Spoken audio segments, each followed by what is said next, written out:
Let's cultivate our motivation.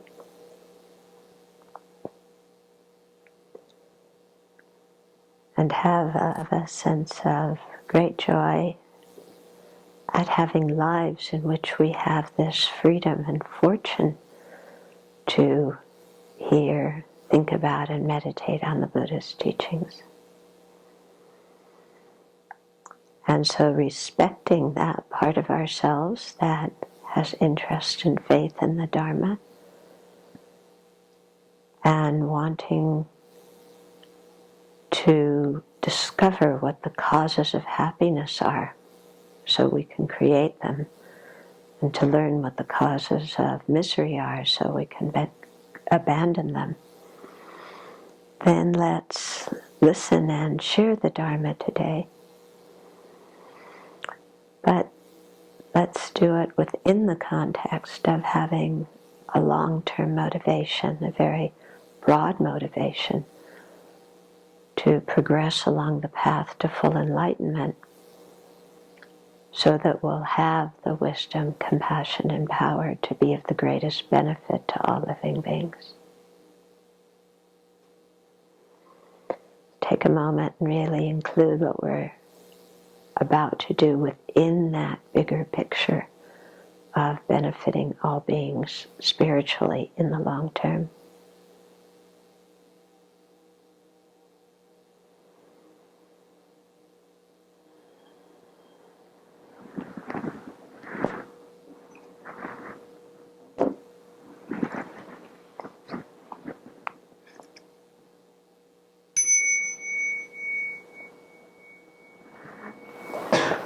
This weekend we're going to be exploring the theme of relating to a spiritual mentor and how to become a good student ourselves.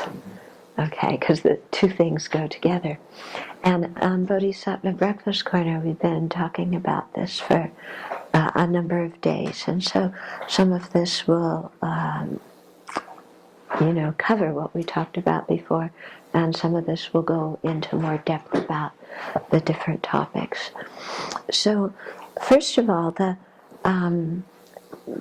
say at the Lamrim puts relating to a spiritual mentor at the very beginning, and that is assuming that people have a general overview of what Buddhism is, that they have a Buddhist worldview that includes mind and body and rebirth and the Four Noble Truths and, some knowledge about the two truths, something like that. So it's assuming all that kind of background and worldview. And it's also assuming that people have that they have refuge in the three jewels, that they know something what Buddha, Dharma, Sangha are. It's assuming that they know what enlightenment is, and they know what liberation is, not from their own experience, but just that these things are incorporated into their worldview, and that they have some interest in them. And then, of course, to have that, then, having the idea of rebirth and so on.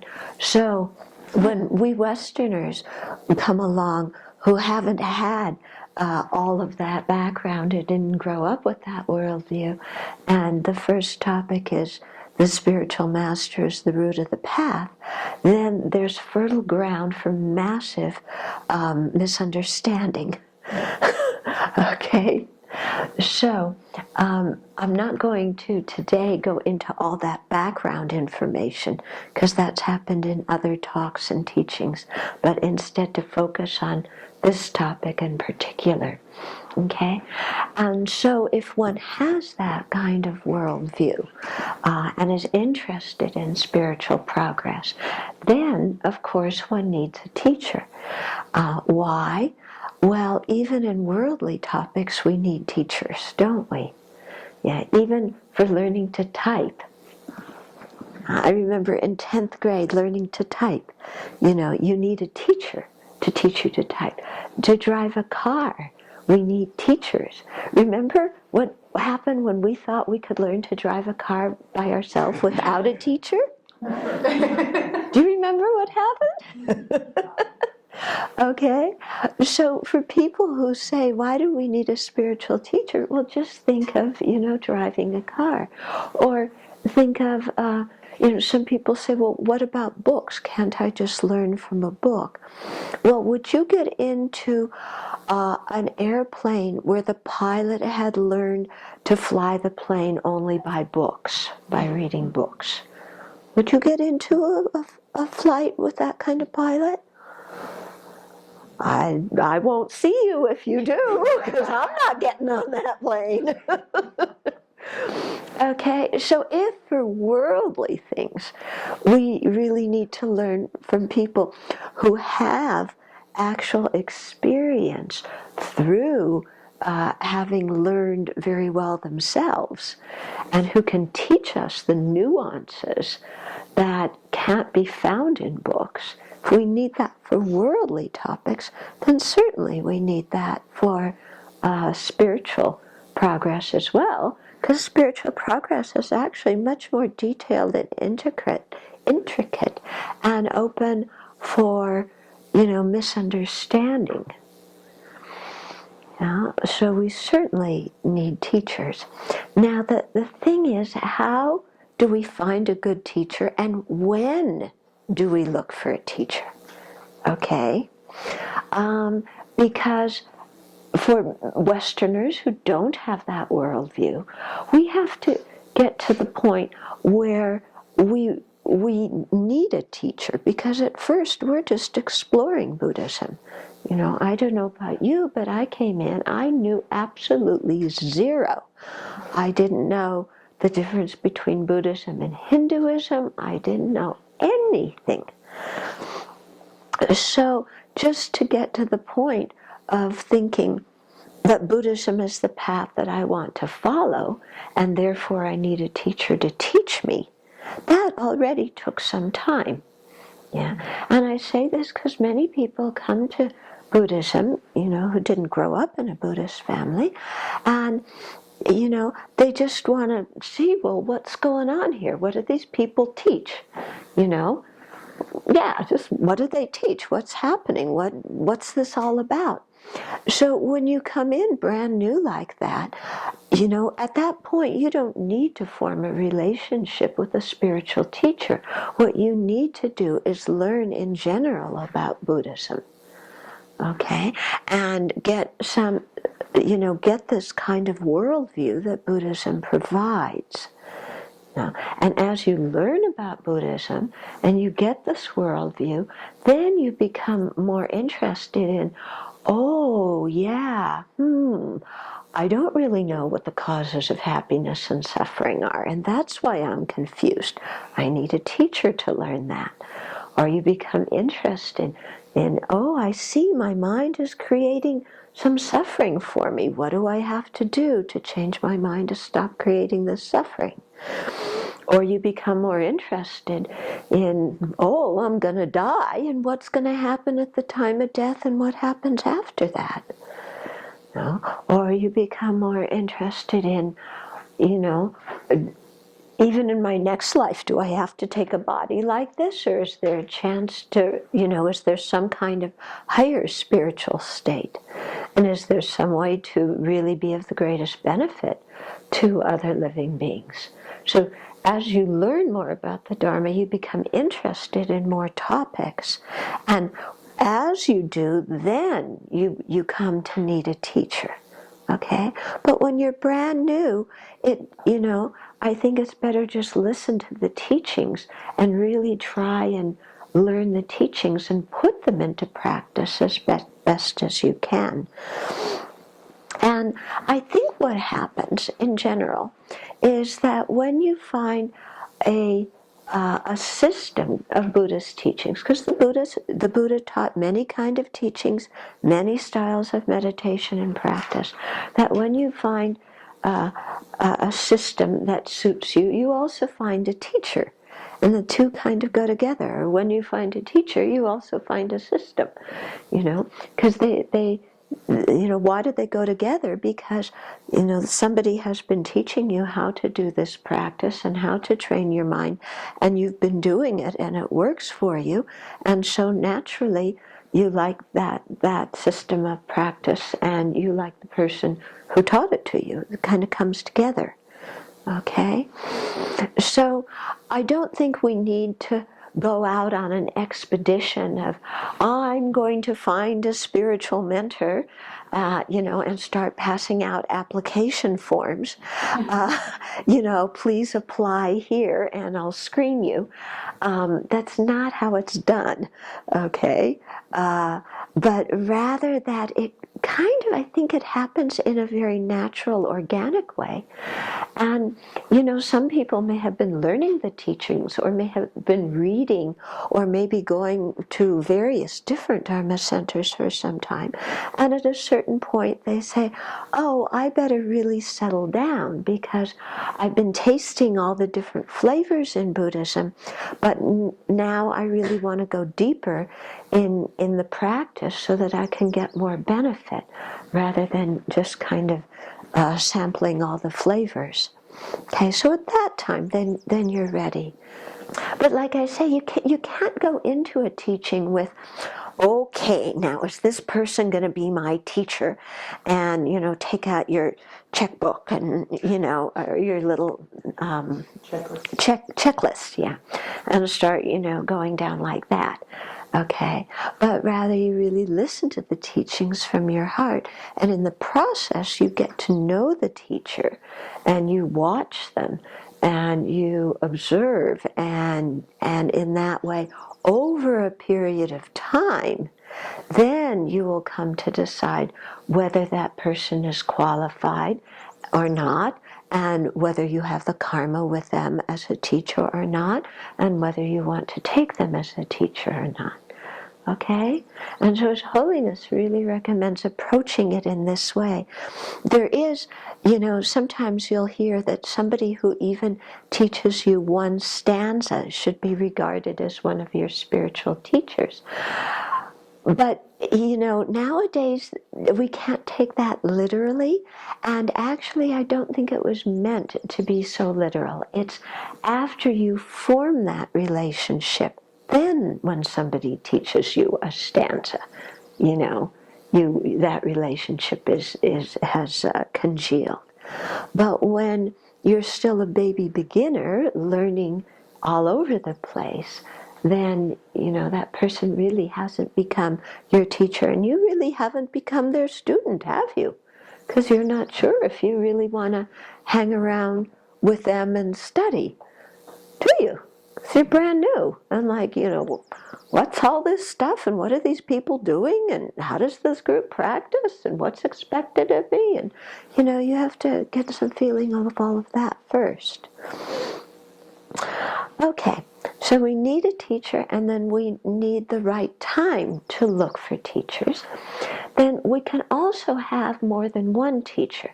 Usually we start out with one teacher, who often but not always becomes our root teacher, and then from there that teacher may send us to study with other teachers, or there may be some aspect of the practice that we want to learn, and so we will seek out another teacher to teach us that aspect of the practice, or to give us bodhisattva vows or tantric initiation or something like that.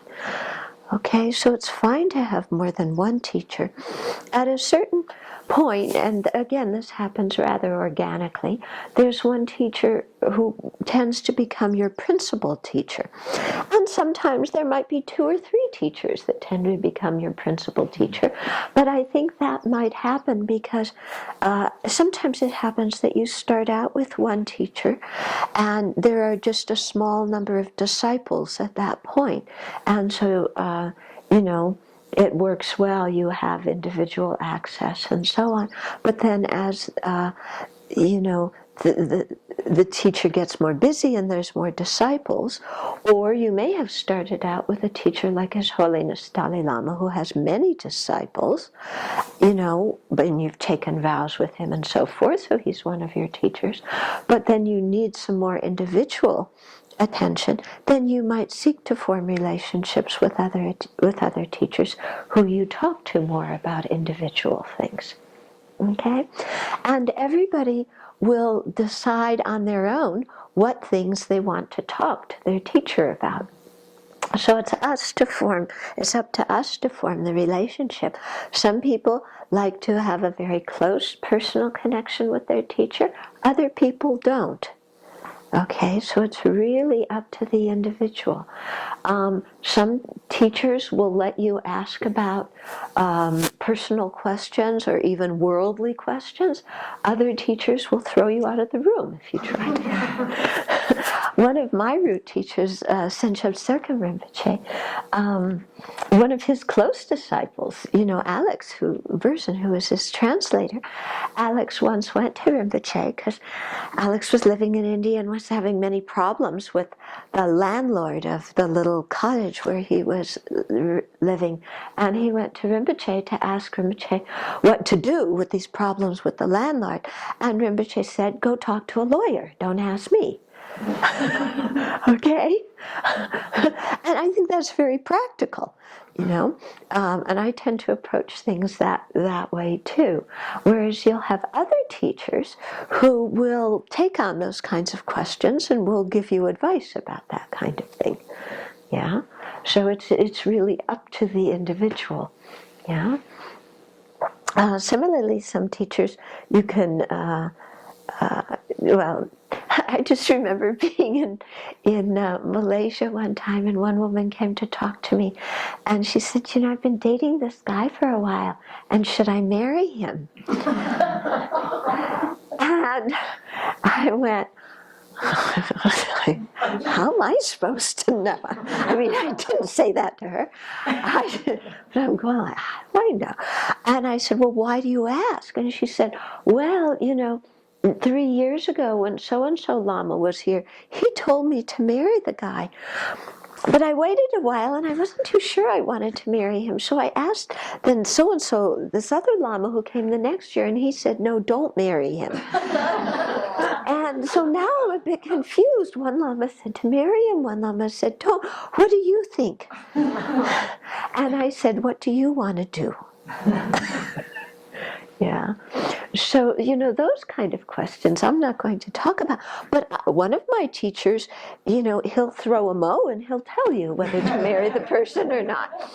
Okay. So then that also is going to depend on how much you trust mo's and if you want to live your life by mo's or not. Okay. Some people are fine having your teacher do a mo as a divination. They're fine with that. Other people say, no, I would rather have my teacher's personal opinion about the topic. Or, if you're unsure who to marry, I don't know who you can ask. You have to really ask yourself, don't you, Okay. So funny. Okay, so then there's also different kinds of teachers, and in Alex's book, what's the name of his book? Is it Relying on a Spiritual Mentor? Yeah, he talks about different kinds of teachers. And I think this is very important to understand that there's different levels of teachers, because when you read a book like the Lamrim Chenmo or even Liberation in the Palm of Your Hand, those don't talk about the different kinds of teachers. And so the way they teach you to rely on a spiritual mentor is actually more in accord with Tantra, but you may not be at that level of practice yet. And so the whole teaching in those books may be rather confusing for you. So in Alex's book, he talks about, and before I get into that, but part of this different thing about there being different levels of teachers also has to do with Buddhism spreading to the West. Because in Asia, you didn't have Dharma centers. Yeah, you had monasteries, and the people who were in the monasteries were ordained monastics who grew up in a Buddhist culture and decided to ordain. And then there were some teachings in the monastery that were open also to the greater public. But nowadays you have Dharma centers where lay people come, and where lay people may go to many different teachers, and lay people may even still be Buddhist or Christian or Muslim, when they come to the center. So it's a very, very different kinds of situation. And in Asia, when you learn to meditate, you're going to have your teacher teach you how to meditate, because you've already ordained, and that is part of your monastic training. But nowadays, people who know nothing about Buddhism come into a Dharma center, and the geshe isn't available. The most knowledgeable teacher isn't available to teach people how to do the breathing meditation, and they don't really need that kind of teacher to learn how to do the breathing meditation or how to do some kind of analytical meditation and so on. So you have in Dharma centers people who lead meditations, who teach you how to meditate at the very basic fundamental level. Of course, as you become a more long-term practitioner and more advanced practitioner, other teachers are going to teach you more intricate ways of meditation and so on. But at the beginning, the general way, you may have a meditation teacher. So, for that, the qualifications are going to be very different than somebody that you're going to take tantric initiation from. Okay, or somebody you're going to learn the bodhisattva path from. Yeah, or you may have a professor in school. Many people meet the Dharma because they took some kind of Buddhist studies course in school. Yeah, so your professor may not even be a Buddhist. Yeah, or they may be a Buddhist, but they're not going to form a mentor-disciple relationship with you because they're a university professor, and that university professor relationship between student and teacher is very different than a mentor-disciple relationship. Okay? So you may meet the Dharma and learn Dharma in a lot of different ways from different people who have different levels of qualification. Yeah? And so for the person who teaches you meditation, the university professor, even the person maybe who gives you some introductory Dharma talks, that person doesn't need to become your teacher. They can, you can respect them for the help that they've given you, and depend on them for the qualifications that they have and the knowledge that they're able to impart to you. But you don't need to consider them your spiritual mentor who's going to guide you to enlightenment. Okay, are you getting what I'm saying? They might guide you to learn some meditation. They might guide you to have an introductory, knowledge of Buddhism. They might give you, your Religion 101 course. But these people don't need to have high realizations or so on and so forth. Okay? And you don't need to necessarily regard them in that way. Then, when you reach a point in your practice, the first thing you do as a student, as you're progressing in your practice, after you have learned the general Dharma and you've started a daily practice, and you kind of have know what you're doing a little bit, is you want to take refuge in the three jewels and to take the lay precepts. Because once you've decided that Buddhism is the path that you want to follow, then it is very natural for you to take refuge. And when you take refuge, then one of the first guidelines the Buddha gives you is to help you clean up your act. In other words, to become a more ethical person. So when you take refuge, you can also take any of the 5 precepts or all of the 5 precepts. So that's kind of, your first level of commitment when you're really deciding, okay, I'm going to be a Buddhist and this is the path I'm going to follow, and I'm done window shopping, and, I'm ready to settle down and really get into something. Okay? And so then you would go and you request somebody please to give you the refuge ceremony and then any or all of the 5 precepts. And when you make that request and then you do that ceremony, then that person becomes one of your teachers. And they become what we call your Vinaya teacher. Okay? Or in a monastic setting, this would also be the person who is your preceptor when you take your monastic vows. Okay? And so this person is the one who really gets you going on your first level of practice. Okay? And they're probably the one who's given you a lot of the foundation teachings that made you decide to become a Buddha. And to become a Buddhist, and hopefully become a Buddha too. Okay, but they're usually the person who've given you a lot of those foundational teachings, have gotten you going in your daily practice, and now you want to take refuge in precepts. Okay, so in your Vinaya, for your Vinaya teaching, there's different qualifications. And so this is, something that you want to check, either before taking refuge in lay precepts or before taking monastic precepts from somebody. So in Shakyaprabha's The 300, that's the name of the Vinaya text that Shakyaprabha, who is one of the great Nalanda masters from the great Nalanda tradition in ancient India. He was one of the Vinaya masters. He talked about 6 qualities of a Vinaya master. So first is somebody who keeps pure ethical conduct. Okay, so if you're going to take the 5 precepts or monastic precepts from somebody, they need to keep those precepts. You can't take precepts from somebody who doesn't keep them. And that person can't give you precepts that they don't have themselves. Okay? So not only somebody who has taken those precepts, but somebody who keeps them well. Okay? Why? Because, when we are, babies, we need good role models. And we're actually babies, older babies until we become Buddhas. But, we always need good role models. And so if ethical conduct is really an important thing in your life, you're going to want to choose a teacher who has good ethical conduct, who you admire, who can help you learn how to control your mind so you can have good ethical conduct, and who acts as a good example for you.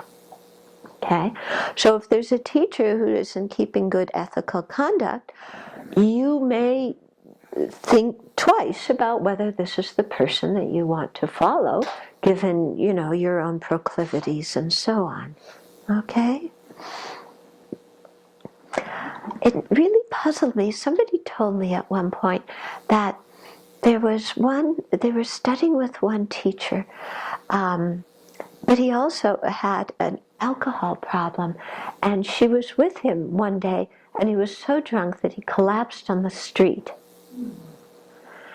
And yet the students in the center, this is not Trungpa, by the way, yeah, but the students in the center got together and offered to send him to treatment, but they. It was very interesting because she kept studying with that teacher, and yet she said to me that she appreciated the fact that I was a nun and had ethical conduct, but she didn't come to the classes I was teaching. So I found it rather interesting, kind of, I wasn't quite sure how this person had put it together in their mind. I personally would find it very difficult to follow a teacher who had collapsed on the street from being drunk. But that's just the way I am. Maybe somebody else has the ability to follow that kind of teacher, but I know for me, I would have a hard time respecting that, and I think we have to have respect for our teachers. So, but like I say, different people will choose different teachers for different reasons, and so I'm not judging the decisions anybody else makes or will make, because it's a free world and everybody does what they feel comfortable with. Okay? But it's just something to think about, okay? Because it's better to think about your a teacher's ethical conduct before you form that relationship rather than after you form the relationship. And I'm saying that because in the early 90s there were a number of scandals within Buddhist traditions. There still are some scandals, they aren't as widely advertised, of teachers who were acting in unethical ways, either alcohol problems, or embezzling money, or sleeping with their students, and things like that. And there's been books written about these kinds of things. And so I think, therefore, it's very important before, forming in your mind. You can study with people and learn the general Dharma, but without forming in your mind saying that person's my teacher. Okay, but once you say that, before you say that person's my teacher, you need to look at these kinds of things. And if the teacher's sleeping with a lot of the disciples, then you need to say, okay, I know about this. What do I think about this? Is this okay? With me, if the teacher wants to sleep with me, am I going to sleep with him? And you have every right to say no. So, this is the time before you take somebody as your teacher to think about these things and to examine them. Okay? And not to get confused about it, but to really think clearly. I know one woman who came to me. She was very confused because she had been studying with one teacher, and who was a very respected teacher in the country where he was. And yet she could see that he was sleeping with a number of the young women disciples, and she was a young woman herself. And one day he kind of asked her to, come visit her in his room for some special teaching or something, and she said no. But afterwards she felt like, but gee, he's this very high teacher, he's respected in the community, maybe I did something wrong because I didn't feel comfortable going to his room alone. And maybe I missed this high teaching, or I was disrespectful to him. And she came to me to ask, did I make a mistake? I said, no, you did the right thing. If you feel that something is happening that you want no part of, you have every right and to act according to your conscience, and it's no breach in anything. And we always have to act like that, to really take responsibility and to not feel pressured into things. Okay, anyway, back to the topic here, and you'll find I'll go off in many different directions as I'm teaching, but, these topics come up. It's better to deal with them up front, because Asian teachers don't often deal with these things. When they teach this subject, they're not going to talk about this. And if you ask, okay. Then the second qualification for Vinaya teaching is having knowledge of what to practice and abandon on the path, as well as of Vinaya rituals and procedures. Okay, so this teacher is going to have a good understanding of karma. Okay? They may not know the highest tantric teachings, they may not know the bodhisattva path, but they understand karma very well. So they're going to be able to tell you what are virtuous actions in terms of the 10 virtues, what are non-virtues in terms of the 10 non-virtues, how to create the 10 virtues and abandon the 10 non-virtues. And if this person has given you precepts, they're going to be able to describe, what is a root transgression, an infraction, what are all the circumstances necessary for a root transaction, for a root infraction, or root downfall, which ones aren't. This person will be able to guide you in, your studies about karma and your studies about precepts. And then they will also know the Vinaya rituals and procedures. Okay. Now, the Vinaya is in general the monastic discipline. Yeah. So if you're ordained, then, the teacher who knows how to do the confession ceremony, the ordination ceremony, and so on. Okay, we now have an interesting situation in which we're just translating some of these ceremonies into English, and so in the process of translating them, learning how to do them. Okay, then the third quality of a Vinaya teacher is somebody who has compassion for the sick. Okay, and so when you live in a monastic community, then people fall ill, so you're going to want your preceptor to have some compassion for the sick.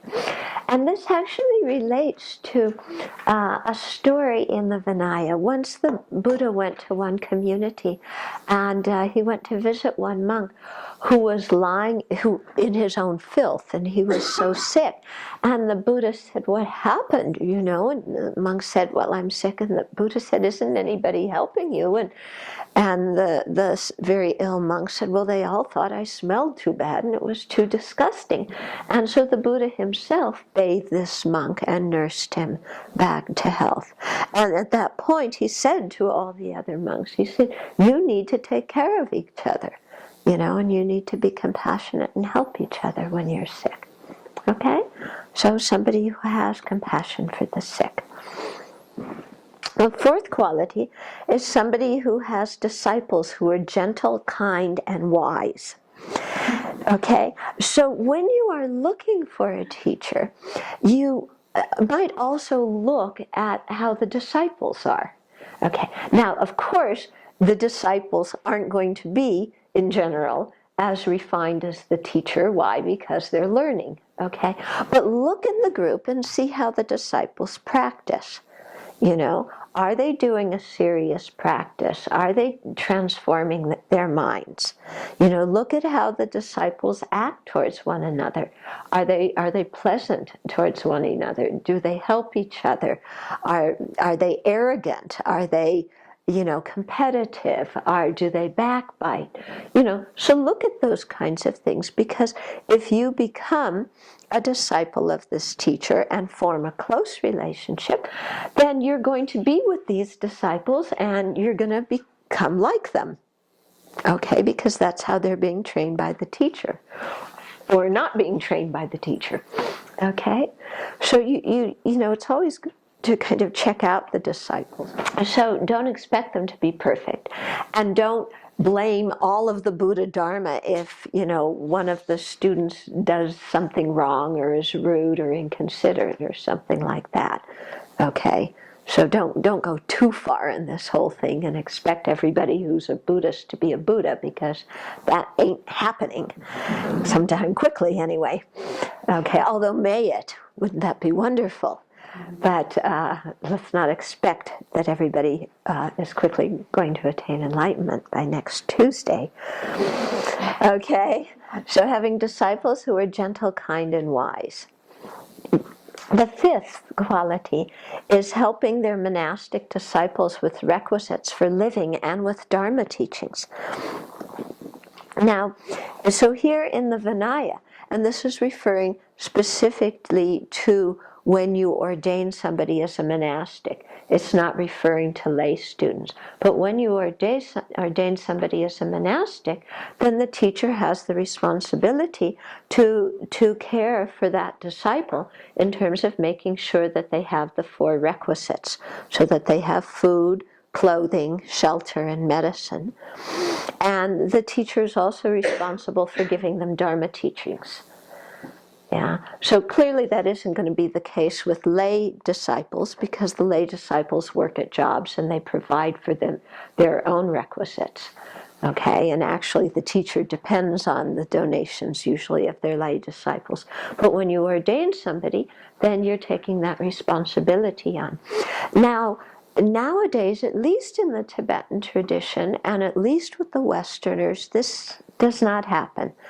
Just so people know, usually if you ordain with a Tibetan master, they don't provide the four requisites. They will give you teachings by all means, but they don't necessarily provide the four requisites. Perhaps you will work in a Dharma center where you'll get room and board.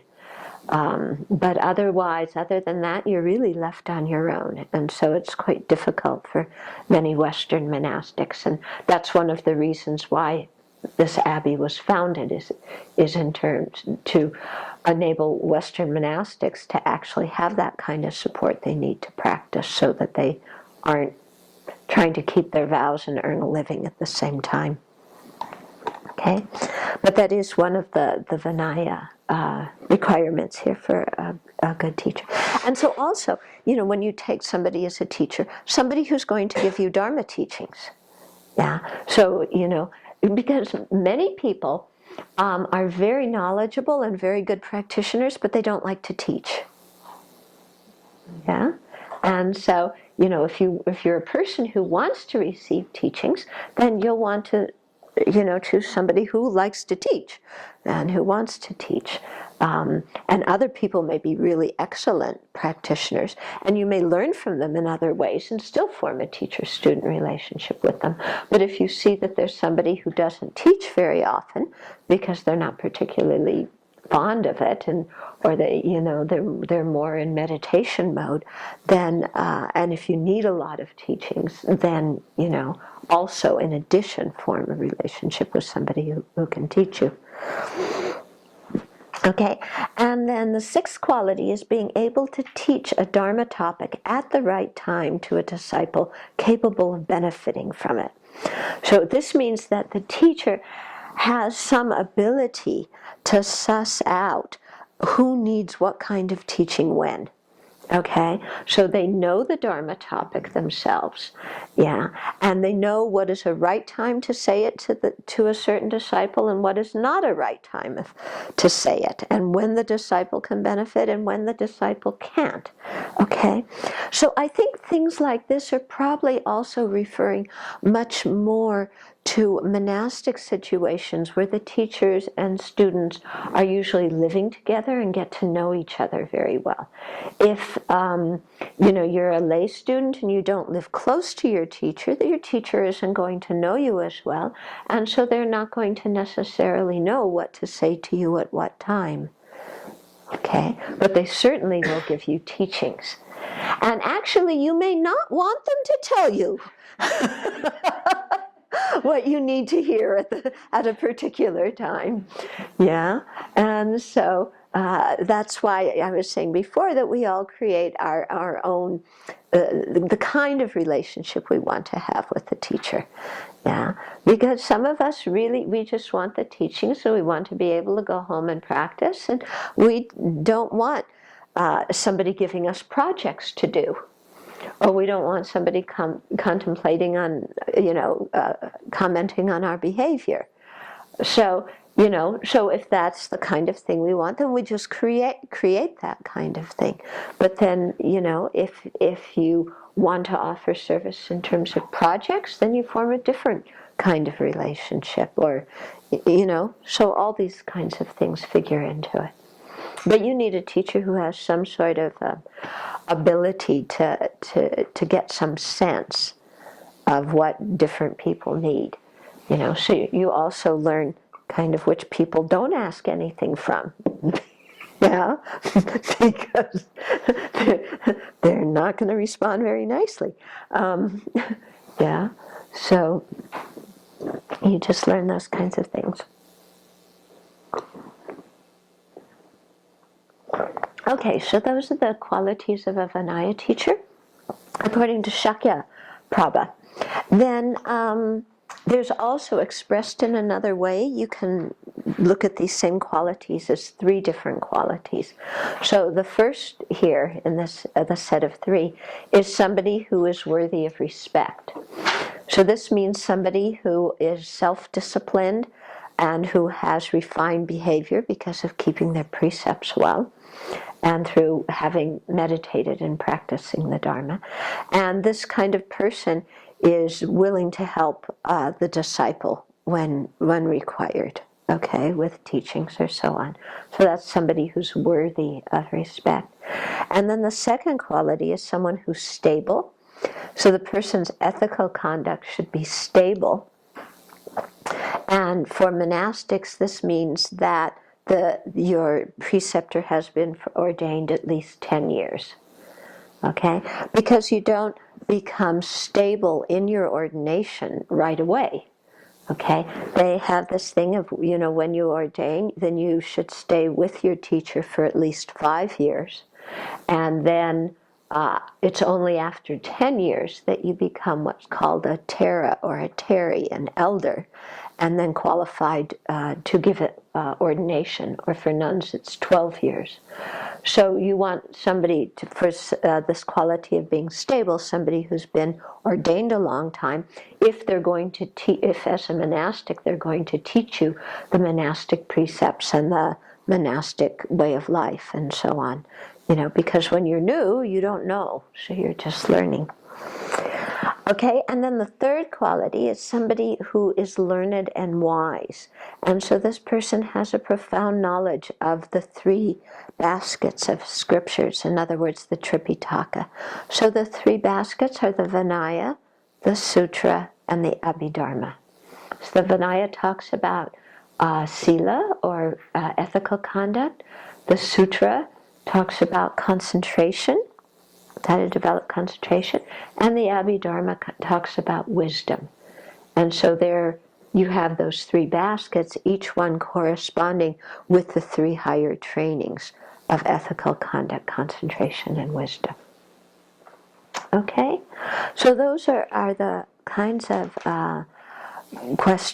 kinds of qualifications to look for in a Vinaya teacher. Okay? Any questions so far before I go on to the Bodhisattva teacher? When you were talking about, just in talking in general about the different qualifications to look for, I was thinking about some of those qualities that you can't really see. We kind of answered part of that, like you look at their disciples. But I've just been thinking about, how do you really check qualities that you can't see? Yeah. Okay, so the question is, how do you check qualities that you can't see? And this will come up even more when we talk about the Bodhisattva teacher, or teacher of the Bodhisattva path. You look at behavior, and then you just infer from that teacher's behavior. That's all you can do.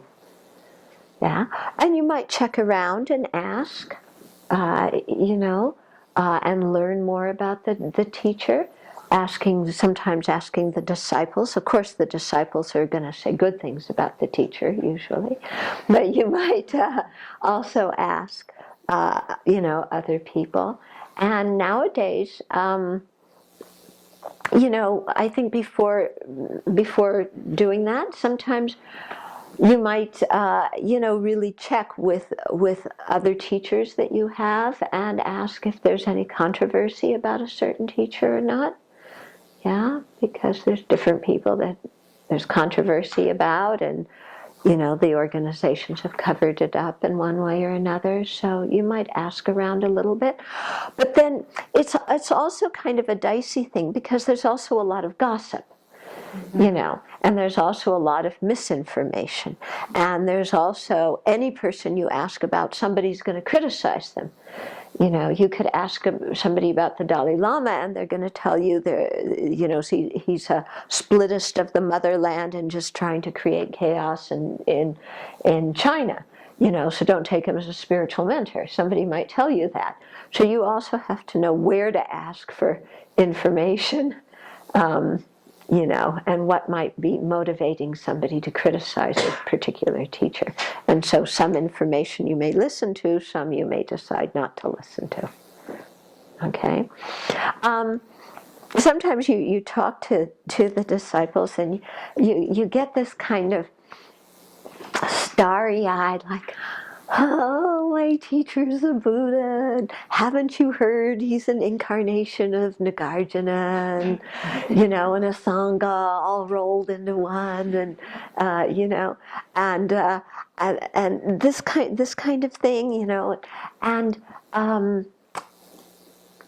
I don't know, but I don't find that satisfactory, personally speaking. I want to see behavior, and I want to know exactly how somebody lives their life.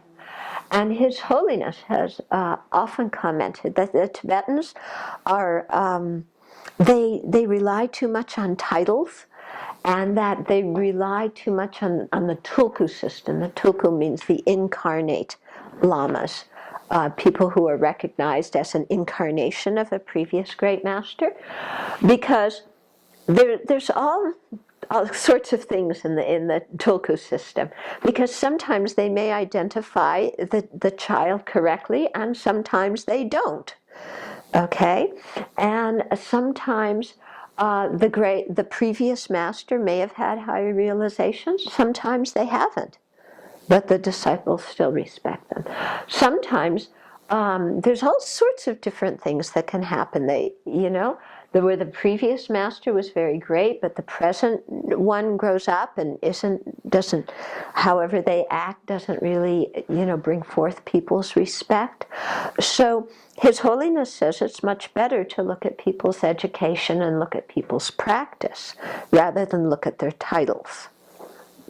Okay, and he also says that it's better to look at their practice and their education instead of looking at what kind of hat they wear, what kind of clothes they wear, and how much brocade is around them and what size the throne is. Okay, because I remember being at one teaching with His Holiness, and he was saying that it's kind of like there's a competition on who can sit on the highest throne. And, sometimes the teachers bring this out, but sometimes it's actually the disciples do. Because the Holiness was saying, because even when he teaches, there's rows of the well-respected geshis and incarnate lamas, but the disciples may come along and put boards under their teacher's place so that their teacher is a little bit higher, on the stage, even though His Holiness is the one who's teaching, but they got to make their teacher higher than the other one.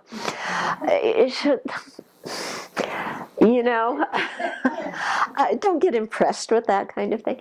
And also the whole thing about brocade. I mean, we Westerners, we go for the glitter sometimes. We're really like Hollywood addicts, like which teacher has the most brocade?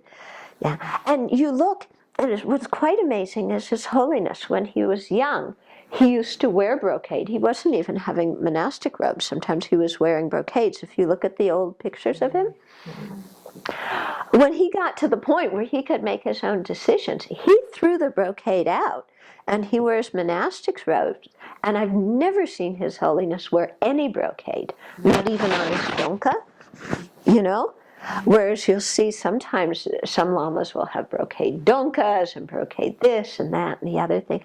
His Holiness, he says, I'm a simple monk, and he is. And he wears the robes that everybody else wears. So don't be, impressed by the brocade. Don't be impressed by the size of the seat. They love to build high seats, and in the Tibetan community, it's considered a great honor and privilege to build a throne and offer it to a teacher, and then showing respect to your teacher, and they make the throne so high. And I know one throne they made for His Holiness cost over $10,000 in India. Yeah. So, and His Holiness for this side, he doesn't need these kind of things. And he constantly tells the Tibetans to simplify stuff, but they have their culture and their way of doing things. But what I'm getting at is we should not be impressed by external things like titles and, all this kind, brocade and heights of seats and the number of disciples following around like little puppy dogs going, my teacher's Maitreya. My teacher's not going to, if you've been to India, you see this, okay? Right? You see it? Yeah. So, don't get real impressed by that. Because also some of these teachers may be very excellent practitioners and may be highly realized. Some may not. But even those who are highly realized and excellent practitioners, you may not have the karma, you may not click with them. So the person who your friend admires, who they think is just wonderful, maybe you don't. So you also have to see what's going on there too. Okay? So what I'm basically saying is just, go slowly and think well and don't rely on emotion. Yeah. I was at one teaching, and one woman came up to me afterwards and, said, "Oh, the Lama walked in the room and I got goosebumps. Does that mean he's my teacher?" And I said, "Well, was it cold in the room?"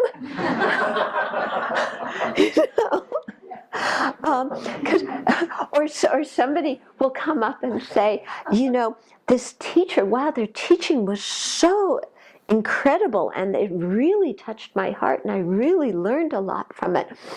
But I didn't get goosebumps, and I didn't feel faint when they walked in the room. So can they still be my teacher?" So don't worry about the goosebumps and fainting and this kind of stuff, okay?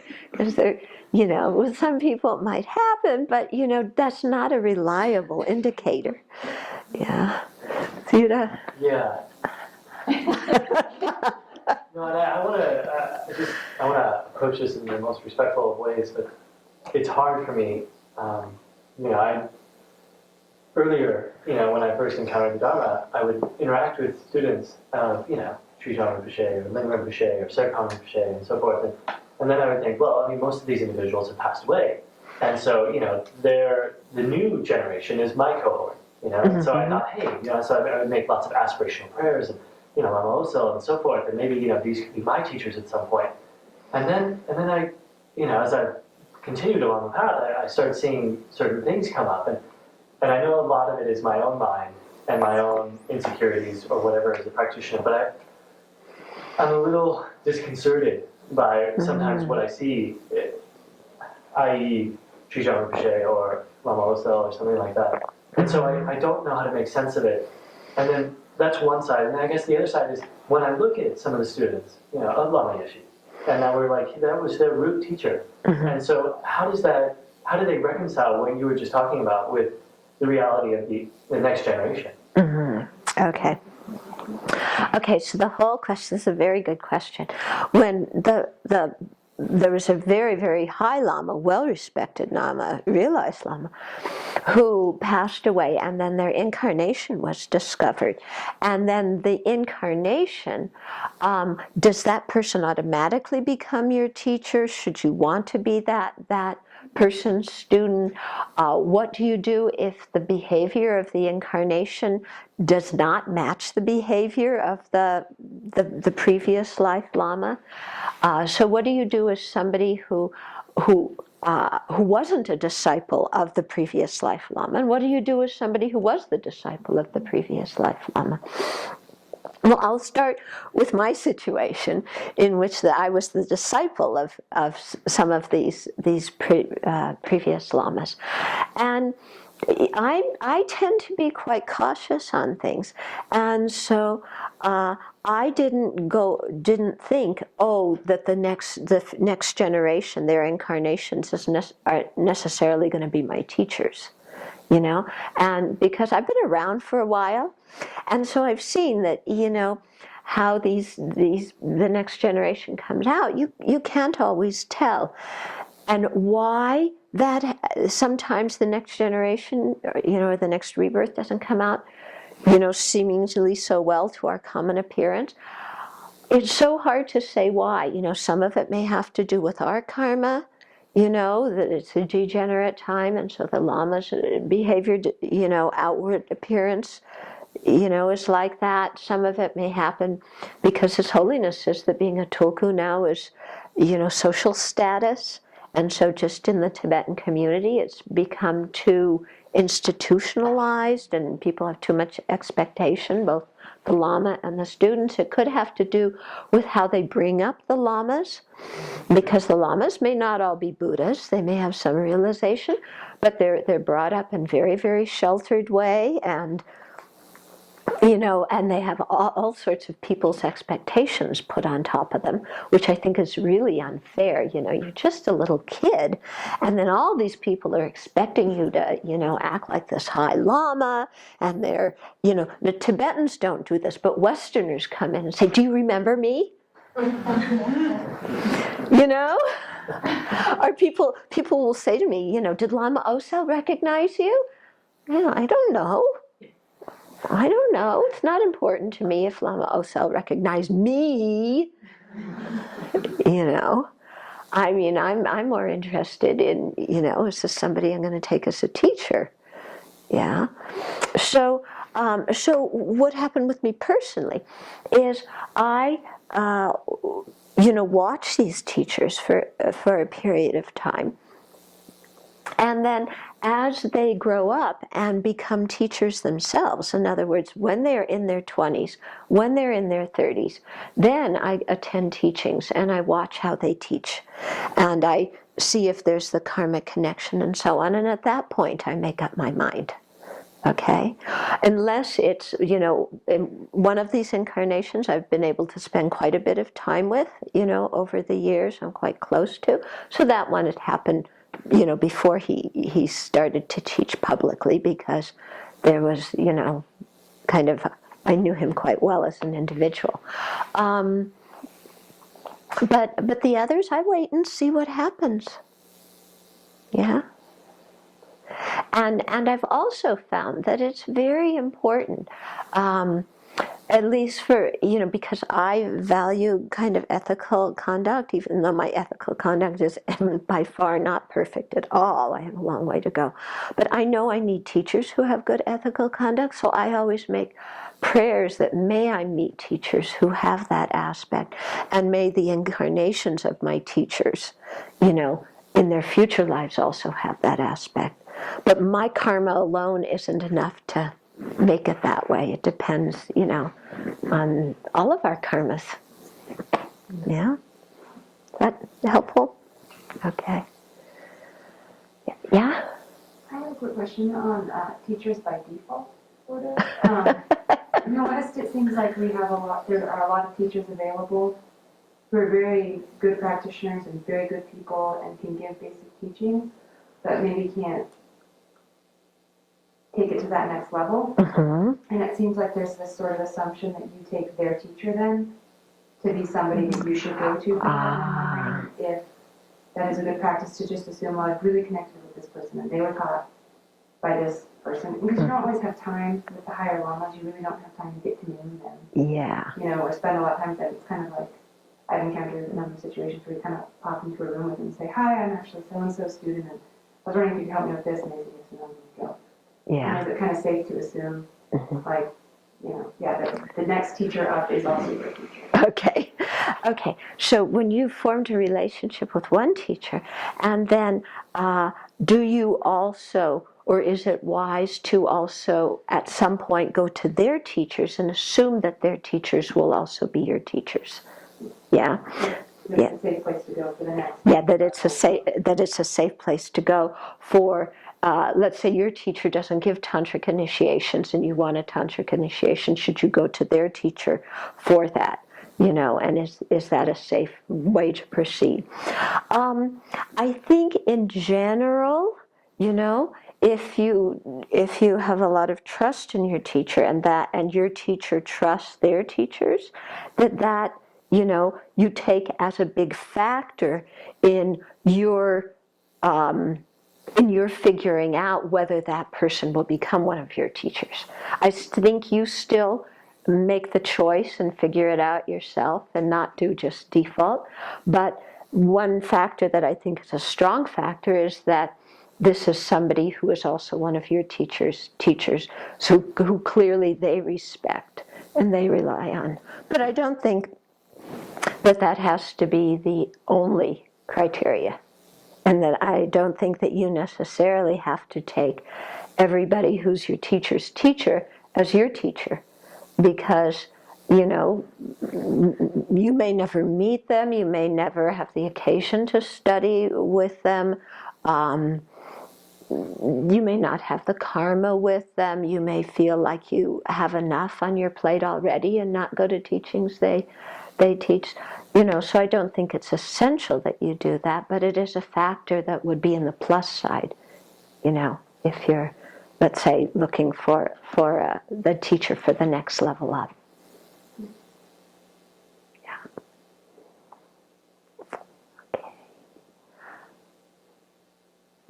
You have a question?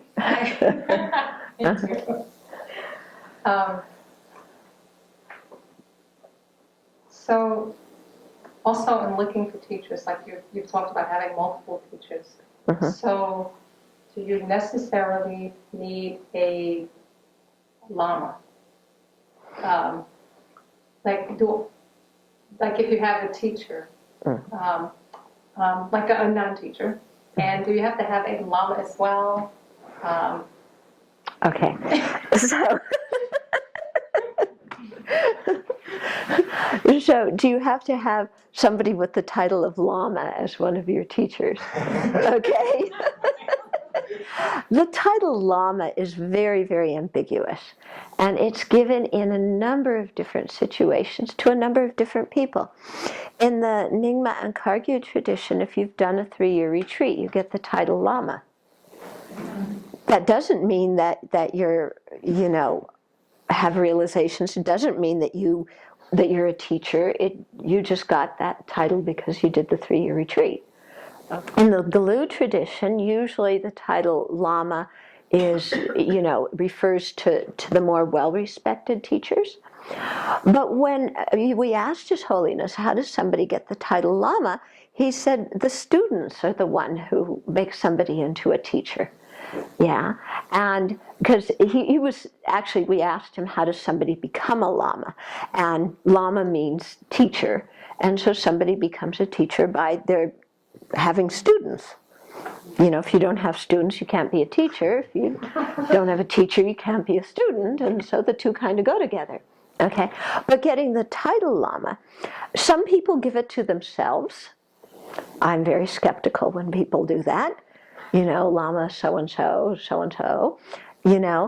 Sometimes the students do that, and sometimes it's appropriate. The teacher's very well respected. Sometimes you'll find, especially in the West, teachers who have lots of titles. Venerable, Lama, Holiness, Eminence, XYZ, Rinpoche, Tulku, So you'll find this, and His Holiness comment, that sometimes it's the students who give all these titles. Sometimes it's the teacher who gives themselves titles, which really isn't appropriate at all. And sometimes these people who have all these titles in the Tibetan community are nobody. But they come to the West, or they go to another country where people don't know them. They set up shop, set up a center, and everybody comes along and assumes that because they are a Tibetan male, whether they're ordained or not, even as long as you wear maroon, because there are lay lamas who wear maroon, as long as you're a Tibetan male, you must be close to being Buddha. And you have to wear maroon, but you don't have to necessarily be a monk.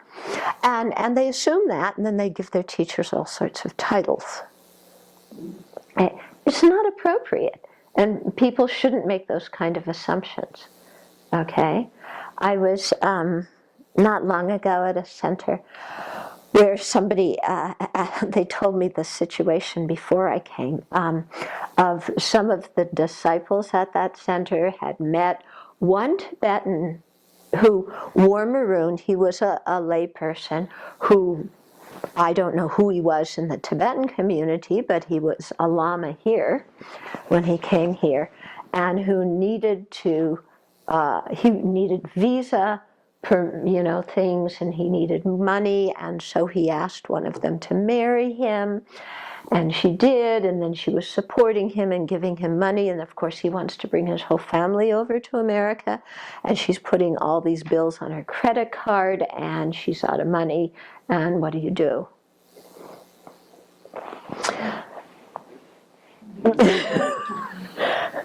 So they asked me. Yeah. So, these are the kind of situations where I say, why people really have to go slowly and get to know somebody and see what the situation is around that person and so on and so forth. So you don't find yourself in this kind of situation, regardless of how many titles somebody has. Okay? So then the question, if you have a nun teacher, well, she's not a lama. Well, theoretically, nuns could be lamas, It's just in the Tibetan tradition. Don't get me started on the topic of gender discrimination.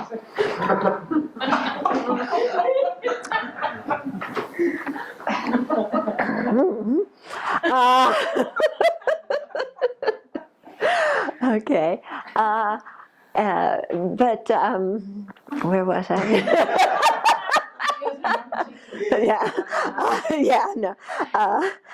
Yeah. So, for example, like I've had people start to call me Lama, and I say, no, I don't want to be called Lama. Lama is what I call my teachers. I don't have the qualities of my teacher. You can call me Bhikshuni. That's my ordination. Because I have Bhikshuni ordination, you can call me Bhikshuni. You can call me Venerable, because Venerable, as I use it, refers to anybody who's a monastic. Okay, so I'm a monastic. So that has nothing to do with some glorious blah, blah. Something like this kind of thing. Okay, let's just keep it simple. Okay, but everybody has to, kind of make up their own mind about this. Yeah? Mm-hmm. In relationship to the importance of staying within a particular tradition, so if one's made a decision, they've got a teacher and hence the tradition that they follow, and they've made that commitment to that tradition, how important is it, I guess, to their practice that they stay within that and not, there's other teachers that you might take empowerments from other traditions and so forth. And I guess I'm trying to understand what the importance is of staying in one tradition versus the different traditions. Okay, so the question is that within the Tibetan community, there's different traditions, and even in Buddhism, there's different traditions. And so should you just stay within one tradition, or is it okay to have teachers from other traditions? Okay? I think it's fine to have teachers from other traditions, but to do it in when you're ready to do that and to understand it in a proper way. Okay? In other words, I think at the beginning it's very helpful to stay within one tradition so that you get some very firm grounding in a particular practice and you start doing that practice. Okay? And you really get into it. Then, if you would like to expand your practice from that, and you hear about other teachings that would be of interest to you, then you can go and request teachings from another teacher or listen, to teachings, because you already have some kind of grounding, and so you're not going to get confused if you've been hearing this and now this teacher says that. We were talking about this at the Abbey this last week because in our tradition we talk about the prasangika view being the highest view, and then somebody's reading a book where they talked about the prasangika view different than how we did and said, no, actually it's not, there's another view that's higher. So, if you're doing that, you could get confused, like, what is it? Which is it? And what is prasangika? And, which is the highest view? And what do I think anyway? Okay, so until you kind of have a good foundation where you're ready to see that there's differences in approach and you're not going to get confused also by different vocabulary and so on, then it might be good to stay within one tradition. But it also depends on the topic, because at the elementary level, for example, in learning bodhicitta, all the teachings of all the traditions are pretty similar. So I think if you might be within one tradition, but if you went to a Tibetan teacher who's teaching bodhicitta from another tradition, that's going to be pretty much the same, and that could really be helpful to you in your practice. Or even in the Chinese tradition, to go and hear how they generate bodhicitta, that might be helpful. Okay? And that's not going to be confusing at all. Or if you went to a Vinaya teacher from another tradition, the Vinaya is pretty much the same. Yeah, so that's not going to be helpful. Of course, that teacher may keep Vinaya in a different way, which may cause you some confusion. We've also been through that.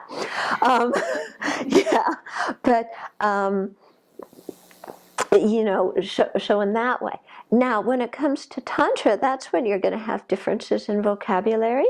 And so you're going to want to really be aware of what those differences are in vocabulary so that when you hear different terms in different contexts, you know what they're talking about. You don't get confused. Okay? And I think and this actually gets into the whole topic of, taking initiation to start with, which I just looked at the clock, and I think is better if we say for the next session. Okay? And we'll talk a little bit next session about your Paramita Yana teacher, and then after that we'll talk about the Vajrayana teacher, and when to take initiations and who to take initiations from, and if we are even proper vessels to receive initiations. Okay? And when we are proper vessels to receive initiations, and which levels of initiations. Okay? Because it's a very complicated question. Okay?